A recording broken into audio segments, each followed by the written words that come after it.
La hisabi. Wahai Hatim Al-Asam, kebutuhan kamu, makan kamu, apapun itu yang kamu perlukan selama perjalanan haji pulang pergi, nanti oleh-oleh biar saya yang nanggung. Masya Allah. Dhahaba akilu rizq wa baqiya ma'anya razaq. Yang pergi yang makan rizki, yang ngasih rizki nggak bakal ninggalin kita kelaparan. Allah pasti ngasih rizki kepada kita. Kan menurut riwayat ini kekayaannya ini yang diberikan itu untuk dalam membeli sabuk ini mungkin sampai meninggal nih harta nggak bakal habis, mungkin sampai 7 turunan nih harta nggak bakal habis-habis.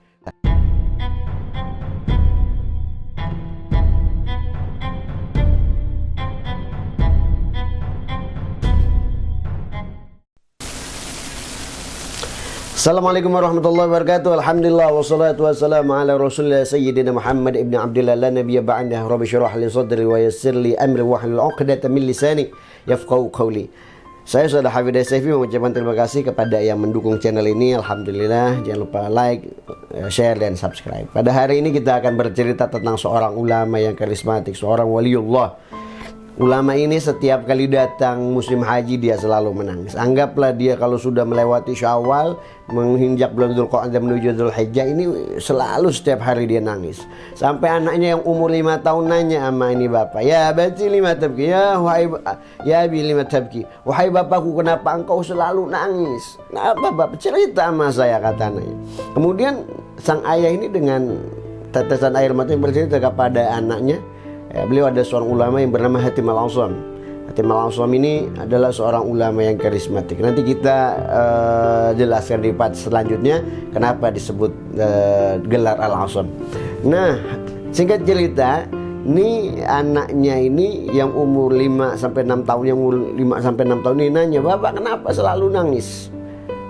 "Bapak ingin apa?" "Bapakmu ingin pergi haji, nak. Kenapa nggak bapak berangkat aja pergi ke Mekah? Kamu tahu bapak ini miskin." Ini seorang ulama, masya Allah, tawadhunya. Dan memang beliau pada saat itu ketika ingin haji beliau tidak mampu dan kondisinya. Ya mungkin kalau berbekal ala kadarnya makan untuk cukup beberapa hari. Namun kan di zaman dahulu perjalanannya juga pakai jalan kaki, pakai unta dan membutuhkan banyak bekal, makanan dan lain-lain, dan berbulan-bulan. Makanya bapaknya ini butuh proses untuk bagaimana sih bisa menuju haji ke Baitullah.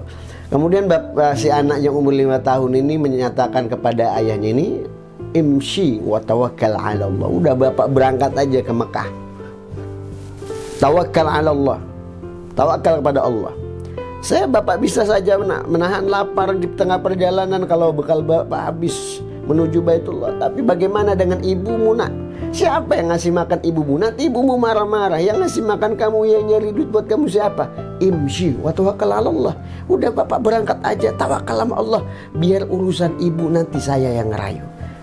Pas ibumu nggak ngizinin, nak, ibu nanti saya ngerayu. Biar nanti bapak boleh berangkat. Oh, masya Allah. Di zaman dulu seorang ulama masih mikirin keadaan bininya nih. Jadi bininya bingung, khawatir takut dimarahin bini gitu. Itu sekelas ulama karismatik, seorang waliullah, ya, apalagi kita. Nah, kemudian singkat cerita, nih anak datang ke ibunya, "Mak, biarin izinin bapak, daripada bapak nangis, izinin bapak menuju Baitullah, izinin bapak menuju Makkah Al-Mukarramah, biar beliau bisa haji.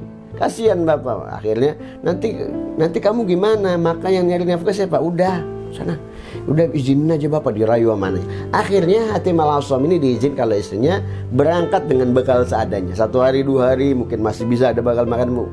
Sudah sampai beliau mungkin kalau jamaah yang lain yang punya banyak harta, yang punya banyak bekal itu makan cukup. Tapi Hatim Al-Asam itu dengan salat khusyuknya, ibadahnya pada saat di tengah perjalanan yang membuat dia tidak lelah. Karena ada satu hal yang dirindukan, yaitu menjadi tamunya Allah, menjadi tamu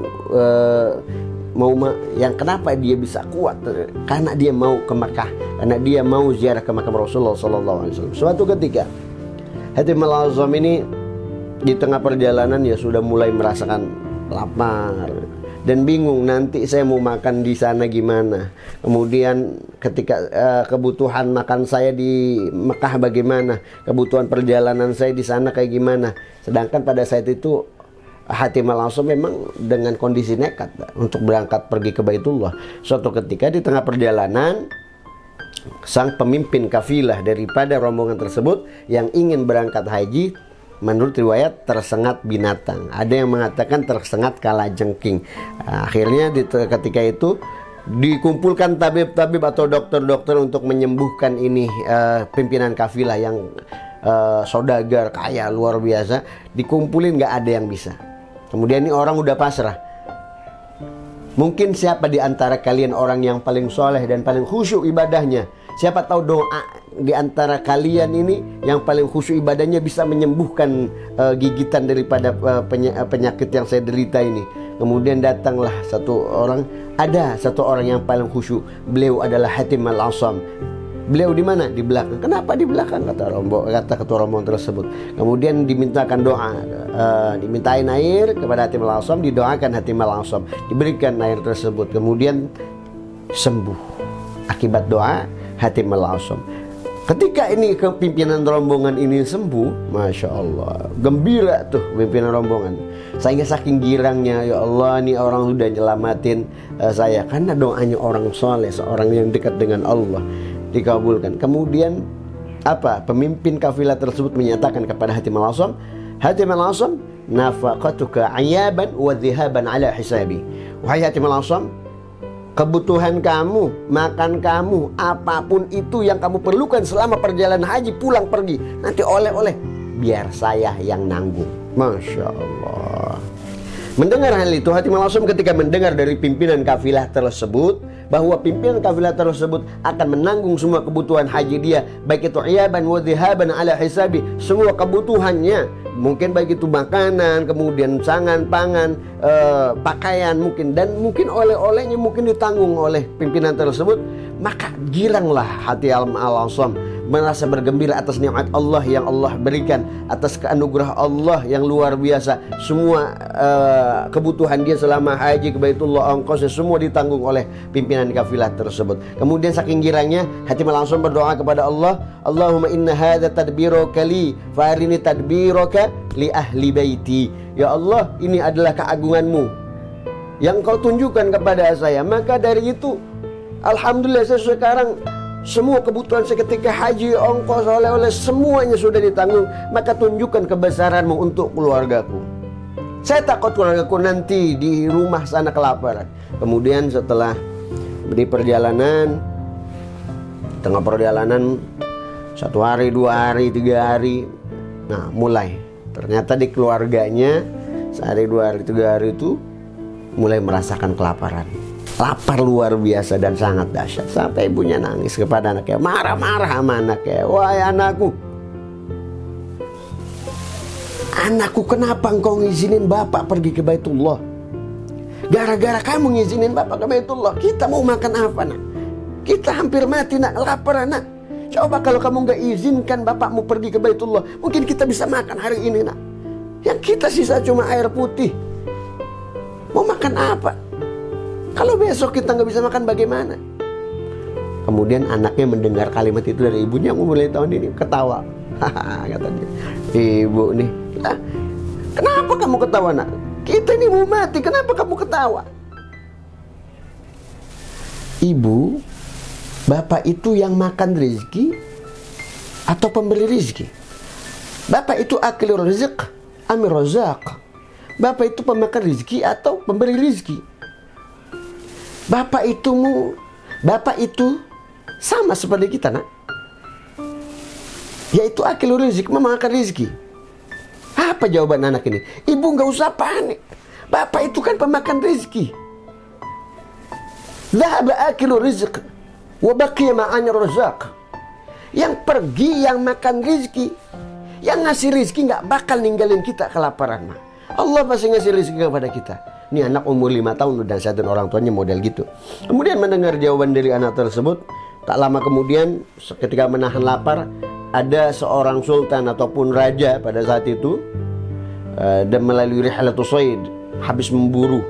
Kemudian di tengah perjalanan kehausan yang sangat luar biasa nih raja, tadi sultan.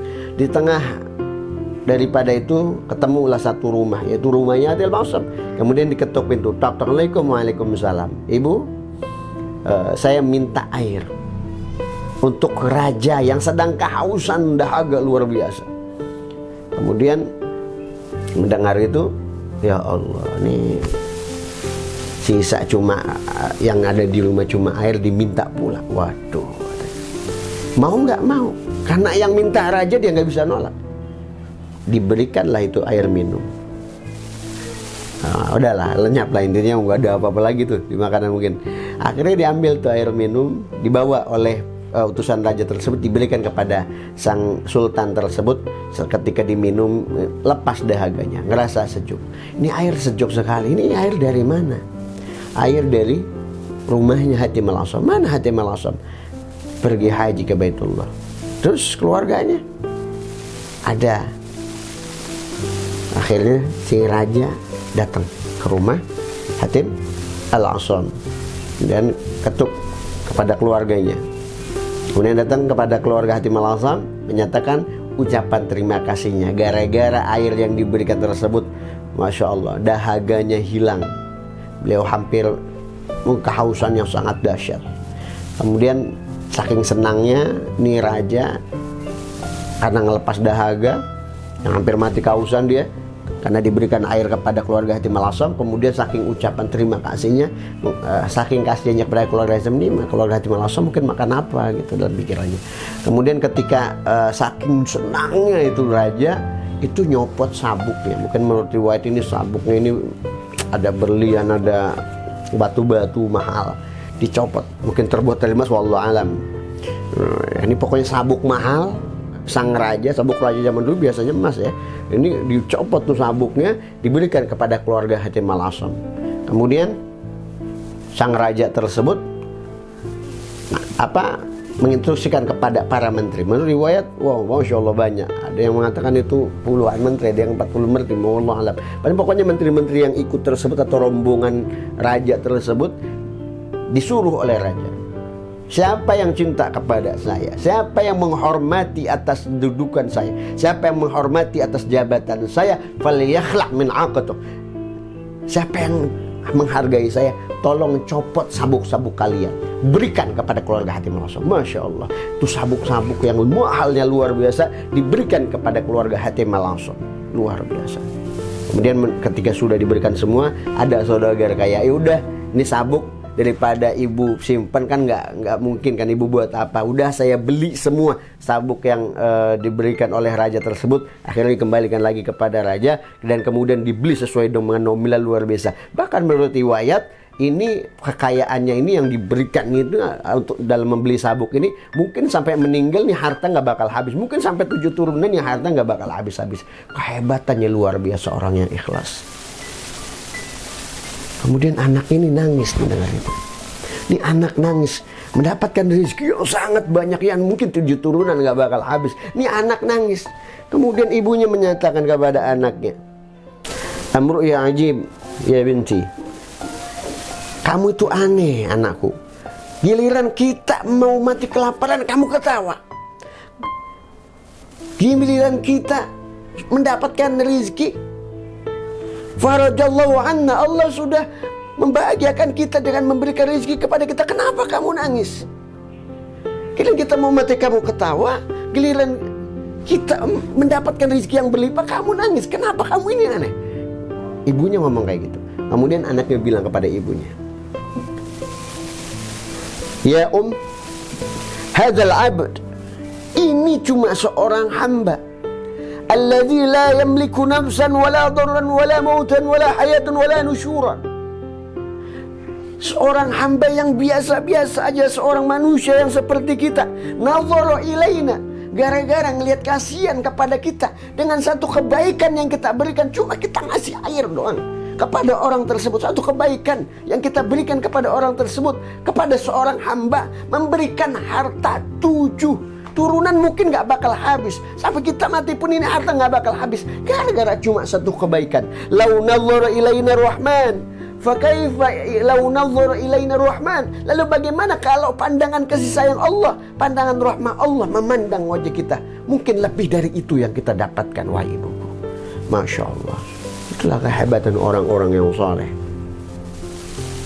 yang selalu bertawakal pada Allah, yang selalu senantiasa di dalam pikirannya selalu bertawakal pada Allah, dan selalu tidak pernah mencemaskan apa besok makan apa. Nggak usah cemas.